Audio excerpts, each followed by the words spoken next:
Okay, let me see if I can send a direct invite Yeah, it should be. to other people.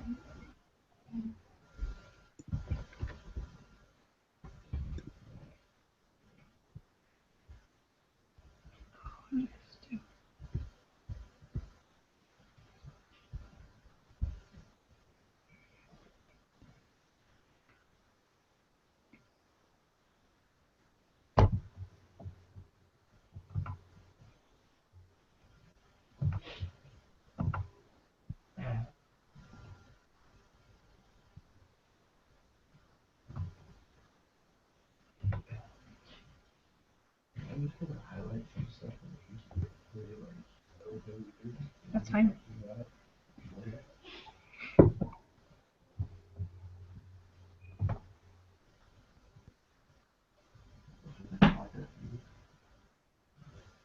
What? That's the article. You just ignore that. That's fine.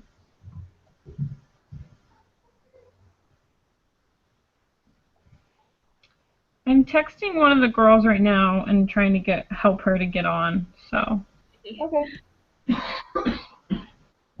Yeah, she is one of the girls from last week who weren't able to get on. So. Oh, okay. Was it Melanie? Yeah. Yeah. Okay.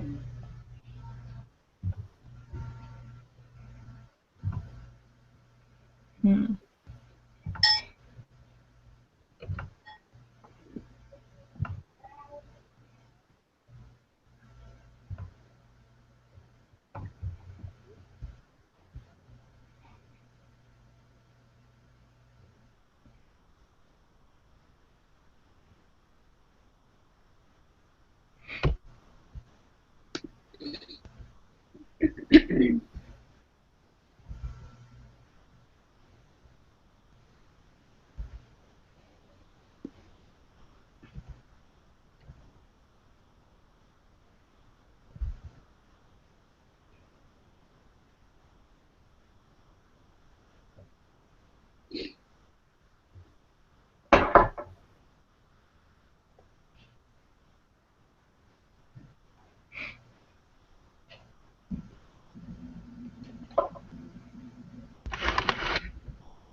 Should we get started and then we can just fill them in when they are able to join?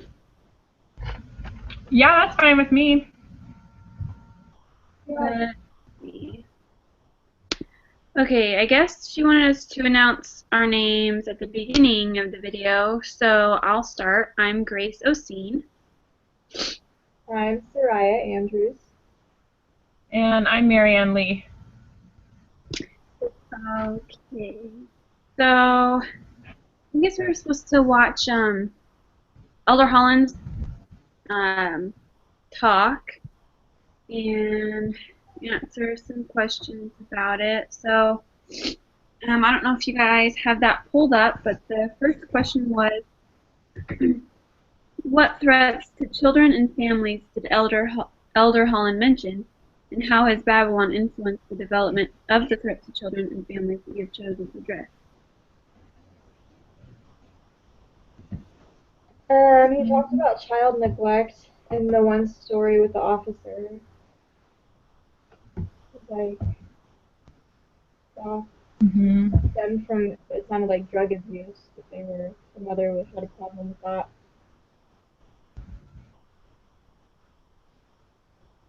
Mm. I don't know if this is totally, but I think, with the whole like checking your religion at the door, I think that can be a threat for families, children, just anyone really. Yeah. It reflects badly on you, you lose the spirit, just all those types of things. So, Yeah, that's true.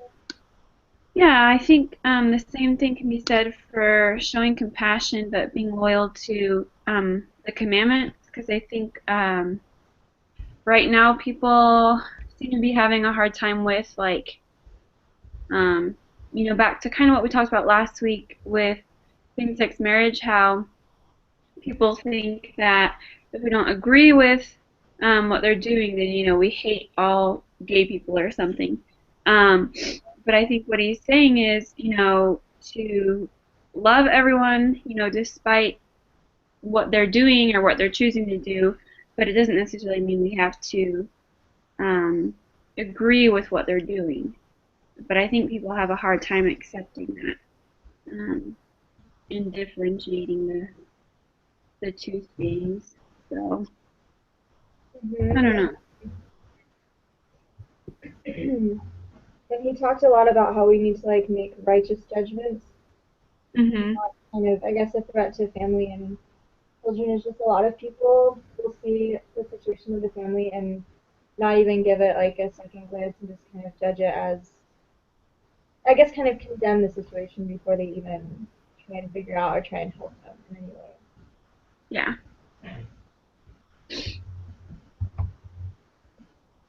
Okay.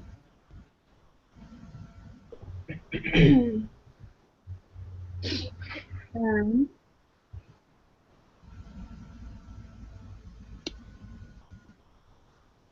and has Melanie gotten back to you? Does she seem to be able to figure it out, or is she still not able to get on? so she texted me and said that she could watch it, but she couldn't like get in. I don't know if you Hmm. guys had. Did you guys have a problem last week with it? No, is she Um, signed into Gmail? What what? was it? Is she signed into Gmail? Oh, There we go. there it Perfect. is. Cool. Oh, there we are. We're missing you. Hello. Can you guys Okay. see me? Yeah. Yeah, there you go. Woo. I think we're just missing Allison and Courtney. Yeah. I remember Courtney saying yesterday she emailed that her computer charger died, and she hasn't gotten back to the emails today, so I wonder if that's what happened. And then I sent Allison another invite, so I don't know if she's not able to get on or what's going on. But anyway, Melanie, if you just want to say your name so the teacher knows that you're here. Can you guys see me? Yeah. Yeah.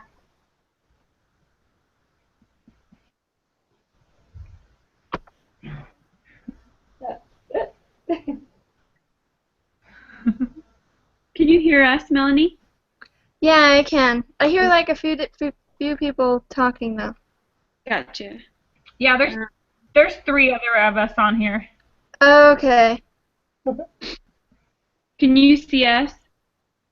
Yeah, this is Okay. weird, but yeah, I can see you. Yes, it is weird. Different pictures and screens. Okay, I'm Melanie Black. Okay, perfect. So we just covered the the first question. So I think we're gonna move on to the second question from Elder Holland's talk. And the second question is, how does Elder Holland's description of Babylon and Israel coincide with defending the doctrine of the family in these latter days? I really liked how he talked about at the very beginning how he was like, we just kept fleeing Babylon, we just kept leaving, and now he's like, now we're not leaving, we're here to stay. And I feel like that can really go with like protecting the family. Like, we're here to defend the doctor and defend the family. Like, we're not gonna run away or shy away. Instead, we're gonna I'm protect it. hearing And it's two kind of what different I thought. videos, and one's delayed. I'm really confused. Oh, weird. What is happening? Do you have two up on accident? Because we have so many videos up.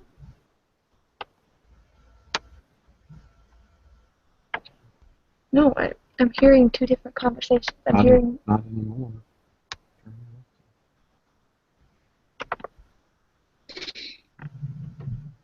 Why don't you turn it off?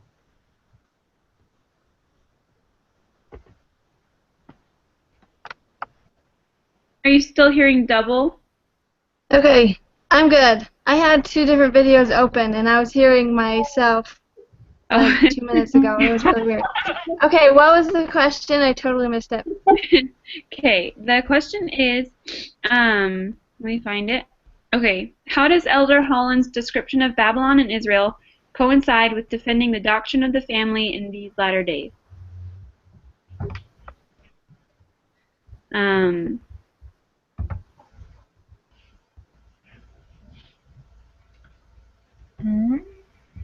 That's a really hard question. I thought it was a hard question. Yeah, I was looking through them. I thought, wow, these are kind of difficult, but Description of Babylon. yeah, I like what Marianne said about staying and being here to defend the family rather than leaving and not really getting the chance to defend the family. And so I think that it just really gives us a chance to show people the importance of the family and really be strong advocates. It kind of sounds like we could like tie it into what we've been talking about with the title of liberty and stuff. Like being advocates of that and waiving our title of liberty in a sense for the family, like in front of Babylon and stuff like that. Yeah. I remember in the talk him talking about the different parallels in the scriptures of Israel or Zion having to, or the people of the church having to run away. He kept talking about like when Israel or Lehi had to run away, but in these latter days we are standing firm, we're staying here and making Zion wherever we are. So I think that's part of it, in defending the family, standing firm in our beliefs. I think that's has to do with it. Yeah, I think that's perfect. Okay, should we move on to the next one? Yeah. Okay.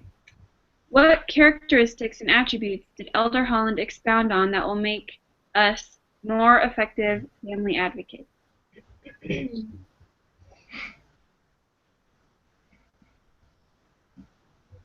talked a lot about having like compassion and how that's one of the greatest integrities we can have is just being compassionate and not judging so quickly and like having righteous judgments on people. And there are a lot of really powerful things that he talked about, but I just remember compassion was one that he kind of ended with.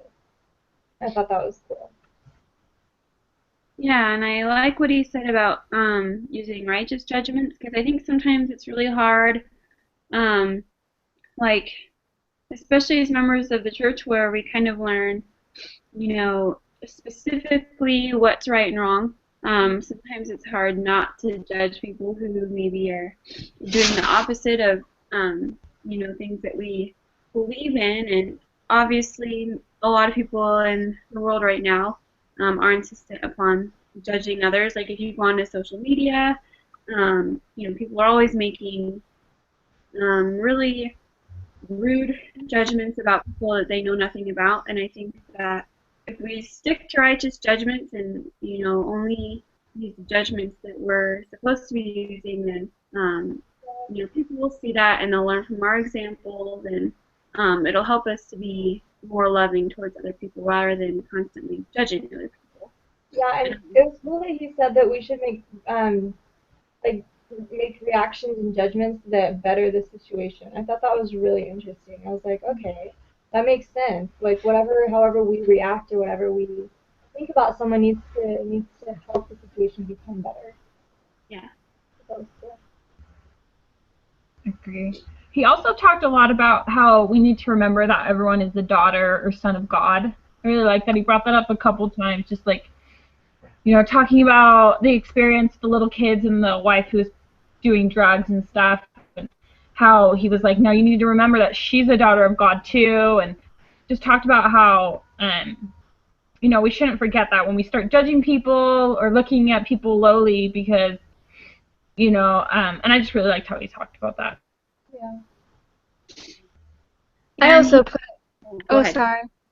I also put. I really like what he said about never checking your religion at the door.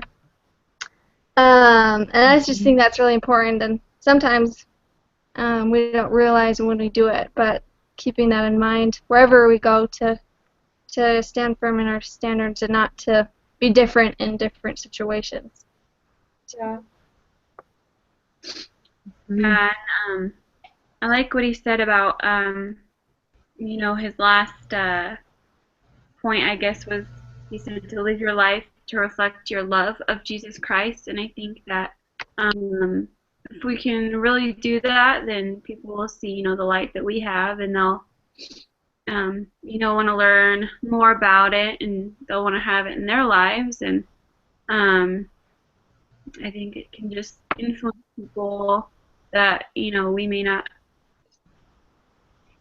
how people say, people are watching you even when you don't know it, and so I think that's really true, and I think that by living your life to show your love of Jesus Christ, I think that people who are watching you will be influenced by it for the better. So, next question is, according to what you have learned from Elder Holland's talk, what obligation, if any, do you have in a scenario like the one in the video? So the video that was at the end of that list of questions. Did you guys watch that? Mhm. Mhm. So what obligations would you have if you were in a situation like that? That one was kind of tricky. Because when you think about it, like when Elder Holland said, there are eternal consequences, and that's kind of like how, we oppose gay marriage because eternally we know that it's a man and a woman, but at the same time, in the eternal scheme of things, like, we love your family. And so I think I'd kind of be on the side that everyone else was, where, if my child came to me and said that they were gay, I'd be like, okay, but you still have to love them. That's your family. Mm-hmm. Yeah, I had a hard time with this one too, just because it's just like a sticky situation. But like you said, you want to love them, but you also want to teach them, that this is not what we believe in. This is not eternal principles. This is something that we can get through. Yeah.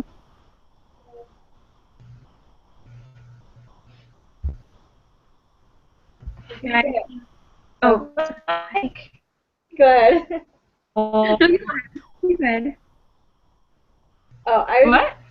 it helps to have like a husband and a wife that live by example, that they can look to and be like, that's a solid relationship, and maybe eventually they'll be like, that's kind of what I do want, actually. It's kind of an example to see. So I kind of have like a similar situation, not like with any of my siblings being gay or anything, but I do have a brother who is a recovering drug addict, and I also have another brother who lives in New York, and he doesn't really associate with the church anymore. And while it's not the exact same situation, You know, my parents don't agree with what they're doing. You know, they don't condone it at all, but they show love for them and support for them because in the past they have tried, you know, to, like with my brother who's a recovering addict, they, you know, tried being really strict and more like punishing than like supportive and helpful, and it didn't really work out for them. And so I think that, you know, if you have a child with problems, you just have to show them love and lead by example because that's really the best thing you can do. And, you know, sometimes it just doesn't, you know, pan out with all of your children being, you know, members or anything, and sometimes they go way off the path, but I think that just by showing them love and being there to help them and stuff like that, I think that helps more than anything else. And so if you had a child who came to you and, you know, was having that specific problem, it probably wouldn't do any good for your relationship with that child or for that child's relationship with Christ to, you know, cut off your relationship with them or anything. So. Yeah. Okay, and the last question is, if you were a customer at this restaurant and observed this father-son exchange, what principles or attributes did Elder Holland teach that should guide your response?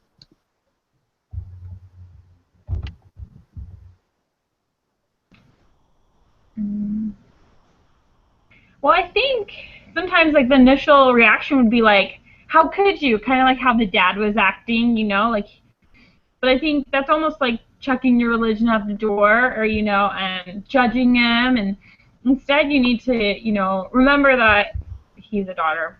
He's a son of God, not a daughter.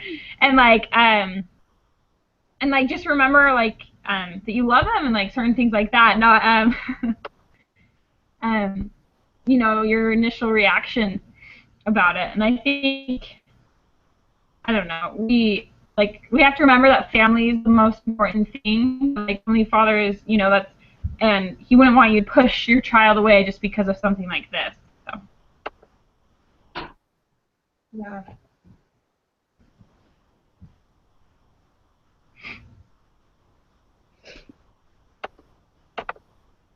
Okay. So, I don't have any more comments on that question. Does anyone want to make a summary statement? Or more? I can.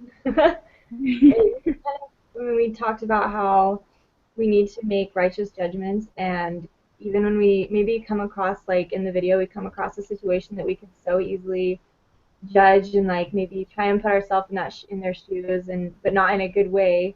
Like, we need to be able to have compassion and just kind of think it through in a way that like the Savior would, and just like Elder Holland did, where he, you know, when he saw that girl and he didn't assume like, oh, what is she doing here? Like, he, you know, I don't know how I'm trying to say this, but anyways, make righteous judgments. And, you know, when you come across situations that you're not used to seeing, or that maybe, you know, don't go along with your beliefs, like, have compassion about it and stop and think, like, what's the best way to handle this? And, you know, I think praying while trying to make those judgments is really important too. Yeah, I think that is a perfect summary of everything we talked about. Does anyone else have anything that they want to say? You did perfect. Yeah. It was good. I'm a rambler, sorry. No, it was great. No, it's okay. Okay, so I think that was long enough. I think we're supposed to be like 20 to 40 minutes, and so I think there's about a half hour. So do we want to do 8:30 next week also, or? Yeah, that seems to work. Yeah. Perfect. Well, I don't really know how to set this whole thing up, so. I know, it's kind of confusing. I spent like an hour looking through everything and trying to figure it out, but I think I got it. So I can do it again next week if you want. Okay. I don't mind. So, yeah. Okay, cool. And I'll just keep trying to figure it out. Sure. Yeah, it's confusing. I'm not sure why we don't use Adobe Connect, but that's okay. I guess we're learning stuff, so it works out. Okay, well, you guys have a great night then. Yeah, you too. See you You next too. All right, bye. Have a good week. You too.